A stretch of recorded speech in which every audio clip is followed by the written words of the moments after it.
Alrighty, ladies and gents, we are here at a convention center. Very beautiful, as a matter of fact. I'm gonna go ahead and take the longer way.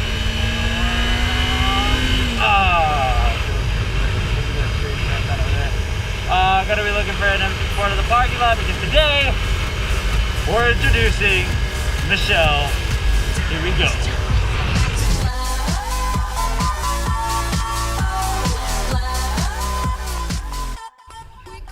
Alrighty guys, we're here at this convention center. Beautiful place over here, but today we are not talking about the convention center. Today we are talking about good old Michelle.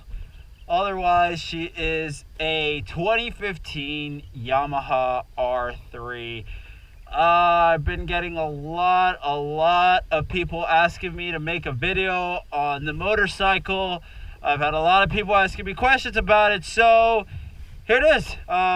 Here she is, guys, Yamaha R3. I will go everywhere but the backside so you can't see my license plate. I want to avoid that. But everything on the bike, for the most part, except the rear tire, is stock. Completely stock. Like the only modification was made. The only modification that was made was because my tire popped actually on the expressway. And as some of you guys know, I was involved in a motorcycle accident, which is why you see these scratches on the side. We only asked to make the changes on things that were necessary. So this fender, I mean, wasn't really gonna be a big difference if we changed it out or not. So we left it as is. Got the Cool Umbrella Corporation emblem right here that I mentioned in another video. But for all you guys asking, 2015 Yamaha R3. It's a 300cc motorcycle. 321cc, I should say. It is a very fantastic beginner bike. Now, a lot of people would make an argument about, oh, you should just start on a 600, or you should start off on a liter bike, or whatever the case. I'm gonna be honest, guys. This is my first bike, the first bike I've ever driven before. And I can honestly say that if I were to get on a 600 or a 1000 right now, I would have a great idea on. I could probably drive that thing like no problem because of how much I've learned on this thing. And granted, since I was in an accident, you bet your ass I learned the first time. But yeah, like I said, everything's stock. And the way my rear tire popped is because I was on the expressway, ran over something, I had a huge slash on my tire, and they gave me that one. And so there is that. Of course, it's black. 2015. Don't really know what else to say. All I can really say, you know, overall, guys, marvelous bike. I love this thing to death. I literally get depressed if it's raining one day or if I cannot drive this thing. And I'm being very honest with you guys about the fact that I absolutely love my motorcycle. Absolutely fun time. I honestly feel that motorcycles are super good for a mental state of people. I mean, I was in a very bad place and I've started driving motorcycles, and hey, look at me, now I feel great. But anyway, enough of that. Gonna go ahead and formally make this my first motor vlog. I'm not using a microphone, so there is that. Just gonna go ahead and turn this thing on, which of course you'll see. You got your gas, you got the temperature of your engine, which mine's a little bit hotter than it should be, basically because it's been standing on the heat and it's very hot out here in Texas. But once we start moving, it'll go ahead and cool down. Got your high beam. Got your turn signals, your passing light, which is just a high beam, but you flickering it, your clutch, front brake, kill switch, ignition. Right? Got your gear indicator, your speed, and your odometer. Lets you know if you're in neutral or not, and all that good stuff. So, gonna go ahead and hop right on. And the first thing I've noticed from this bike in comparison to many other bikes is that you are not as lean forward. You are a little bit more upright. If you want to, you can lean a little bit forward. You will feel your shoulders a little bit more clunked up, like towards your neck. So I wouldn't recommend that. Just sit normally, nice and relaxed. Gas tank, not so big. It is a plastic gas tank, so can't stick any cool metal bags or nothing. And but got about 6,000 miles on this thing. So let's go ahead and get started. Kickstand is up. Okay, cool. I'm just gonna go ahead and start riding this thing. So the way I got this thing was because I got a job at the pawn shop, which a lot of you guys know. I used to work there, and as a matter of fact, I needed to have a vehicle to get myself from work to home and school, and then just, you know, be able to do that on a weekly basis. Essentially, I was going to school twice a week and work every other day. I basically lived in a city that was about 20 minutes away And you know, with my red Silverado that my parents and I used to have, that thing would take about, I want to estimate about $45 a week on gas, and I got paid bi-weekly, so it'd be $90. Okay, so there was $90 worth of payments on gas, just on gas alone. And once I got this thing, guys, this thing, $5 a tank, lasted me about a week and a half.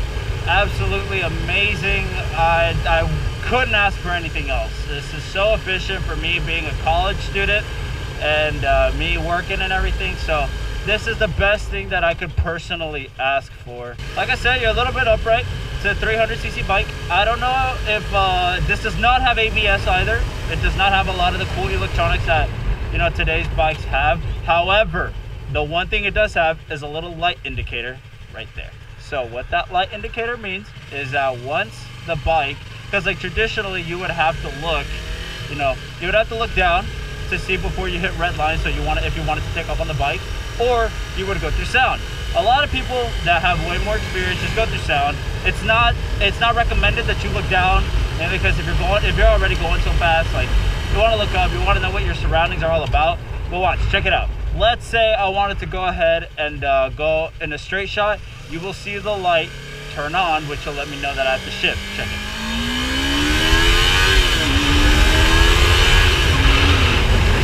And if anything, that is the only electronic that this motorcycle has. No ABS, no traction control, nothing fancy to the suspension, nothing like that. It is as stock as it comes, pretty much. So there is that to the motorcycle. Yeah, guys, honestly, if I were to give you guys a full-on answer on whether I would recommend this bike to a beginner, is 110% I would recommend this motorcycle. And I will go ahead and get to my reasonings right now. Reason number one, I would recommend a Yamaha R3 would be because of the fact that it's a small cc bike. It is only 321 cc's, so you're not going to be going so fast to the point where you're going to be losing control of the motorcycle. You're going to be going at a very comfortable speed, nothing too overzealous, and it's just a good feel for what you're supposed to be doing and what you're trying to learn. It's a very good feel for the bike, and I really recommend it. Same for a Ninja 300, but that gets to my next point. It's unique in that sense. Now, I'm not saying that Yamaha R3s are great.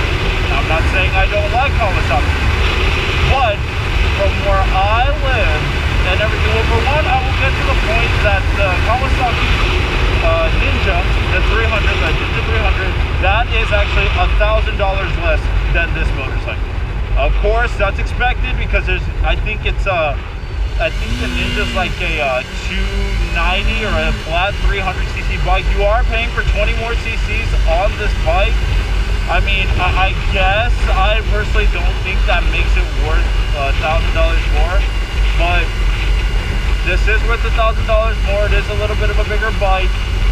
It doesn't look like it either. If you take a look at it, it looks like it could be a DC 600cc bike, 500cc bike. Like that's what I thought it was when I first saw it, but I learned it was a 300 and I was like, damn, 300cc bikes, that's fucking, it's not too overzealous, you know, the front brakes, whatever, okay, cool. So it is cheaper than the Kawasaki Ninja, which I see Ninjas around here all the time. All the time. And if it's not a Ninja, it's a Gixxer. As common as R6s are, I do not see Yamaha R6s in my area. I don't see leader bikes at all, but I do see a ton of Gixxers, and I see a ton of Ninja 300s. So this thing, it's not so common for where I'm at. Obviously, your demographic might appeal to you because the way I was raised, I'm sidetracking here, the way I was raised is, you know, you want to be unique. You don't want to be following what everybody else is doing. So I thought the Yamaha R3 was perfect for me. Comes with several colors.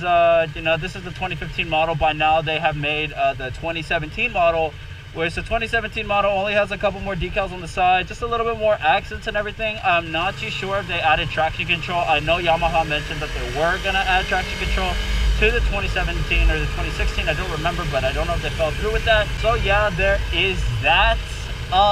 Overall, guys, I just think that this motorcycle, can you see me?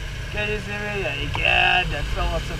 overall, guys, I really do recommend this motorcycle to beginners that want to learn how to ride a motorcycle. It's nothing too crazy. I know that when I got in my accident, if I could have gone faster, I definitely would have gone faster. I crashed at 80 miles per hour, and thankfully this bike only did so much, which that's another thing. It doesn't climb up so fast. Sure, on first and second gear, it climbs up to about 50 miles per hour in like I think a couple seconds, like no big deal. But you know, let's say for example, there's like a lot of cars that like are at 600 super sport bikes that like to race on the expressway. They can just get on the expressway, they can already be going 80, and they can still climb up really, really fast. I mean, granted, those bikes are twice the size of what this bike is, but yeah, this bike is not too big on the come up. It's not gonna fucking, you know, it's not gonna run away on you. So yeah, there is that, guys. I just wanted to introduce a motorcycle because I know you guys have been having a ton of questions on this bike. What is it? Where did I get it? How much was it? It cost me about $7,000 with taxes and everything. Not too bad. It's $5 a tank, whatever. Insurance is about 20 bucks a month for me. All that good stuff. So there's that. Man, my engine is really heating up, and it's because it's very hot. So I'm gonna go out and go home.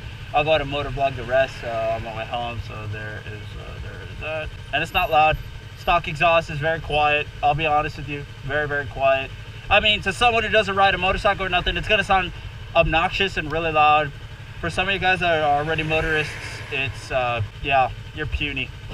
You are puny out on the street, and that is obvious. I do want to make maintenance videos on this bike, guys. You know, like I said, one thing that I am trying to do is trying to grow out my audience as much as I can here on YouTube. I am doing gaming, I am streaming, and I would love to make motorcycle videos when it comes to maintenance, motor vlogs, all that good stuff. And let me take a look.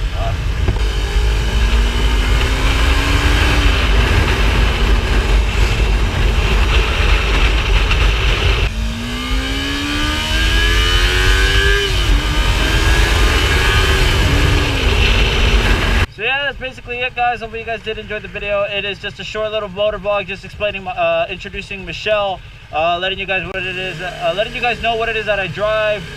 Basically that, because I know a lot of you had questions about it. I will be making a video on how to drive a motorcycle, only because I've had so many questions about that, and I just think it'd be interesting. I feel like every motor vlogger should have a how to ride a motorcycle, because everybody has their own touch when it comes to teaching. So I just feel like I want to add my touch to it. And a lot of people would say like, no, what gives a fuck how you teach? And it's like, well, that's why I have a YouTube channel, so I can do that shit. Oh, I thought that said boy. I thought that said boy. So yeah, guys, hope you guys did enjoy the video. In case you guys did, make sure to leave a like, rate, subscribe if you haven't already, and I'll catch you guys in the next one.